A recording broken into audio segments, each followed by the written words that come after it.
unity is key for all of us. You can't do this alone. You need to be in connection with other folks that understand what we're all going through and do things together.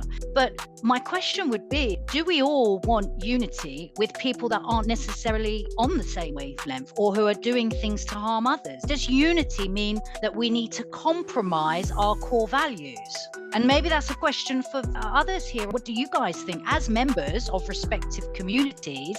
Yes, unity is expected, but do we compromise with people that might not necessarily be going in the same direction as us? It's not my community, it's our community. And having these wider community conversations is really important. What does the truth movement look like? What do we want it to look like? What should our rules be? How should we be expected to behave? Because if we want the same, we desire the same, we have intentions of the same, there's no stopping, there's no ceiling, there's no impossibility about it. We can make things happen, but we've got to be in unity is the main thing.